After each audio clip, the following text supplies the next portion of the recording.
What's going on, Stoners? I just got back from one of my favorite days of the year, the Cincinnati Bengals season ticket member event. It's just a day where we get to walk through the weight room, the locker room, we get to go out onto the field, throw a couple passes around, reminisce the good old days, and pretend that we're still in the high school era, you know.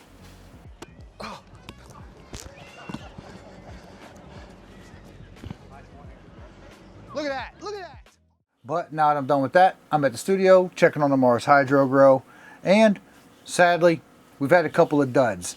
Now, if you saw the last Mars Hydro video, you would have seen me plant 3 different varieties of autoflowers, and 2 of them have not germinated. We did get one, which was the Sweet Tooth, if I do remember. It germinated, but we did have 2 duds. Now, that could be for a multitude of reasons. It could be from, trying a new method, which I doubt because I've had really good results with this method right here. It could be from the mix, which I doubt. It could be, like I said, from a multitude of reasons. It could have just been some duds, which I could ask Grow Peaceful to send me out some more of them. But I think we're going to do something else with this tent right here in the meantime. Like I said, I did get the one to germinate the Sweet Tooth. However, I don't want to run just one single autoflower in this 3x3. This is a 3x3 from Mars Hydro, obviously. And it's just there's too much space. I'd like to use up the space that I have. I don't want to waste, electricity. I want to be as efficient as possible with the space that I do have to actually grow in. And since I have a plant count, I might as well use it.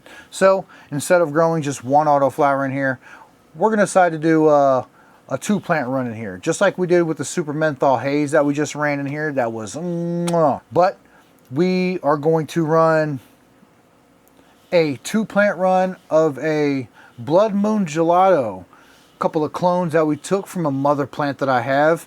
This has been a work in progress trying to keep this Blood Moon Gelato. I almost lost it like I did the big league, but we will get into all that in a different story. I have a seed to harvest video that I'm currently working on the Blood Moon Gelato in a different it's over at the garage, so it's in a different setup. But that video will be coming out soon.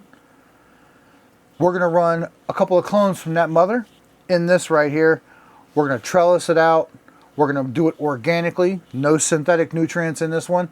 As you remember, these were just mixed up for the nutrients for the plants that I was going to be growing in here, the autoflowers. But since they have not germinated, I might as well maximize the utility of this mix, keep it efficient. So I might as well reuse this while I can. Like I said, I haven't watered this entire pot here, so the nutrients that are in there are on the slower end of breaking down. If I would have watered this whole entire pot, these nutrients would deplete a lot faster than what they will right now. So right now, this is basically just a brand new mix of worm castings, 444 from Gaia Green, with the regular base of cocoa and perlite.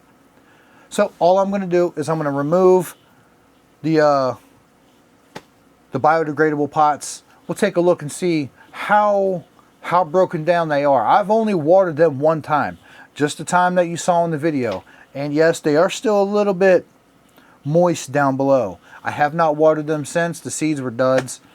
But nonetheless, we will get to see if these are breaking down at all. And then we'll grab those plants. We'll transplant them into these pots right here. It's going to be very easy. Nothing to it. We're going to transplant them. Then we're going to let them sit here for a couple of days, and then we'll come back, and then we'll put a trellis net on them. But the trellis net will be in a different video, along with that fern-style plant. We're going to give that a little bit of time, and then we'll go back and check on that. So that will be in the next video as well.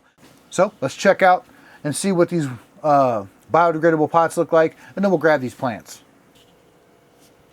All right, we have our pot here, and you can see that's still a little moist. The further I get, the darker it is. Let's go ahead and see. Oh.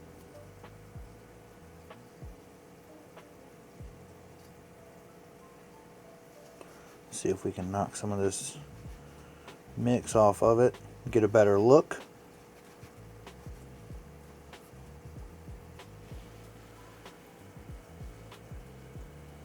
All right.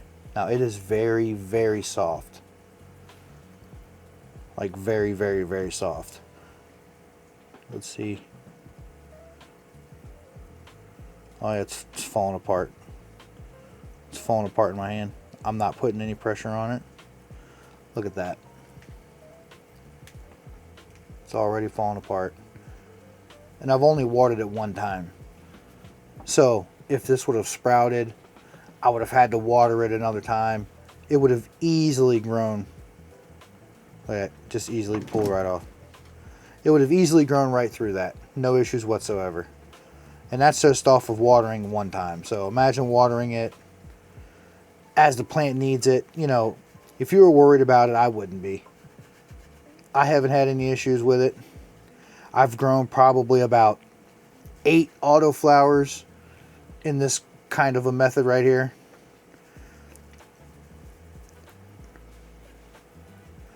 That's what they look like. They fall apart off of one watering. All right, let's see about this next one here. Got a lot of media sticking to it. Let's see if we can get some of that off of there. And as you can see, it's pretty much the same way. Tiny bit of pressure, it just fell apart. Yeah. See where it's busted right there on the side. I don't like using them outside of this kind of a situation for the simple fact that they harbor mold and mildew. Nice. So we saw that those break down fairly quickly. We're still working with some pretty good soil here. No reason not to use it. Now that we got everything that we want out of there, which was very easy, nothing was broken apart yet to the point where I had to pick anything out.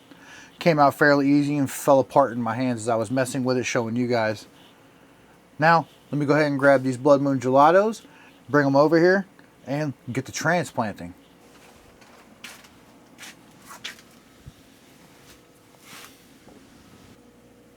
So these are the Blood Moon Gelato from Seedsman. And these were a limited edition. And I really like the end result from these. Really happy with what we've got going on here. We've got some nice healthy plants. Very nice. Good green stems. Nice color. They are in 1 gallon pots, 1 gallon plastic pots. I like to grow in plastic in my veg state, and then I go to fabric pot for my flowering stage. Just makes it easier to transplant when you're transplanting out of plastic pots. When you're growing in fabric pots, the roots like to grow through the fabric, and then they end up dying off once they get through the pot and hit the air. They get air pruned. So it kind of makes them a little tougher to get out of fabric pots if you like growing in like 1 gallon or 2 gallon fabric pots. Makes it a little bit more difficult. Does a little bit more root shock in my opinion. Once the roots come through here and they get air pruned, the roots that are still inside, they send out roots throughout the side, like sideways. So it ends up taking up more space, ends up being a lot more roots going on than if you would right here just allow them to grow normal. Yes, they will grow in a spiral, they will grow around, and yes, they will get root bound, but that's where you come in. You're supposed to transplant them before they get actual root bound. Now this right here is going to be a nice beautiful plant. I'm sure we're going to see some roots. It's not going to be way overgrown, I'm sure, but there is going to be some nice roots, at least I hope anyways. And that goes with both of them. Nice, beautiful starts. We're going to let these plants grow for just about a week or so, and then we're going to flip them. But in the meantime, like I said, I will be coming back over to the studio in roughly 3 to 5 days and installing the trellis net for you guys. But for the time being, we're going to go ahead and transplant them, get them a nice good drink of water, start them off on their journey. Go ahead and move these out of the way.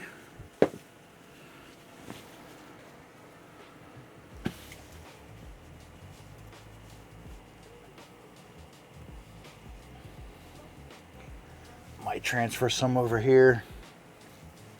Put it back over once I need it.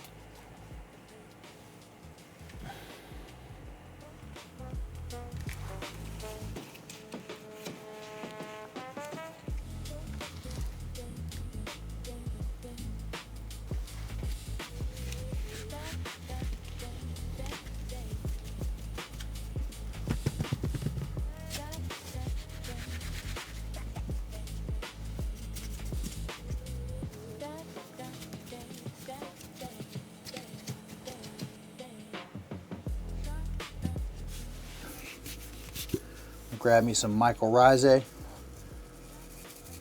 sprinkle some in.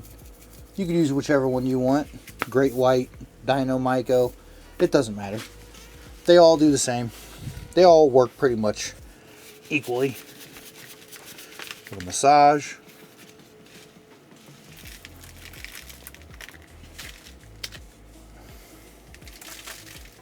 Nice. Not bad at all.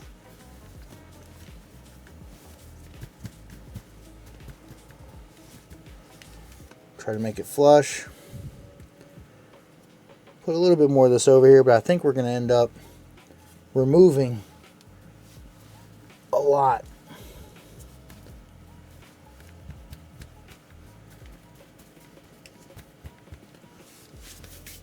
There's one. Get a little bit of this out of here.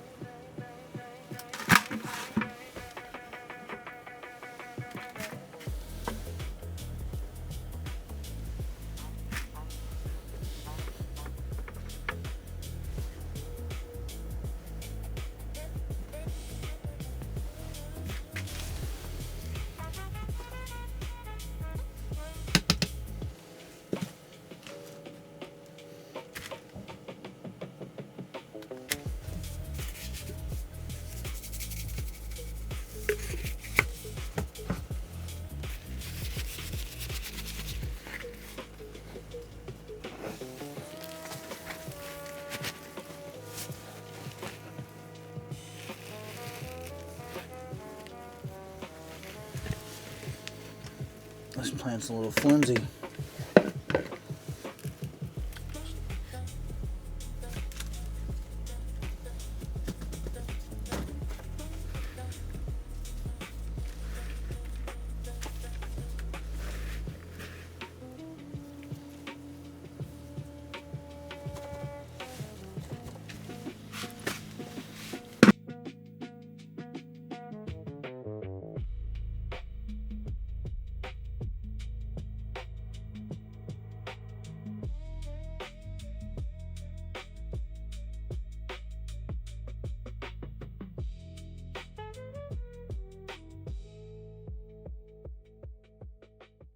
Well, those are transplanted.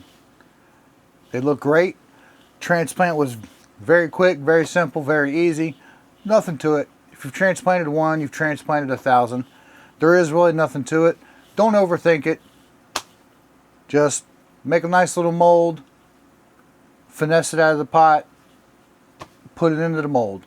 It's no real difficulty to it. You don't have to overthink it. You just dig your little spot out. I mean, if you need to, you just dig it out, put it in there. There's nothing to it. These plants will take a beating. They will overcome it. I mean, you know, they might have a little bit of a transplant shock, but you know, nothing they can't work through. These plants are very healthy, very nice.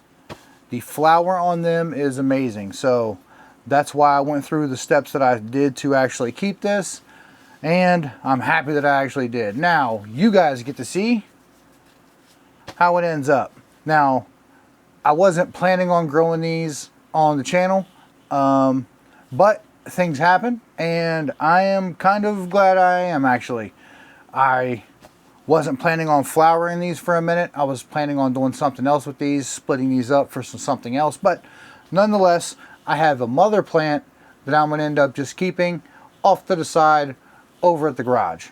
And with that, that's going to be phenomenal for me. I'm really going to like that, as opposed to taking clones before each flowering session, which, you know, if you're having issues with your veg cycle, that could create some problems for you, where you don't want to take a plant that's sick, or you end up not taking them in time and you end up having to re-veg or some other, you know, malfunctions. So I think we're going to start keeping mother plants of the ones that we actually want to keep once we figure out what we want to keep. Now with that, these are all transplanted, ready to go. The only thing left that I need to do is water them.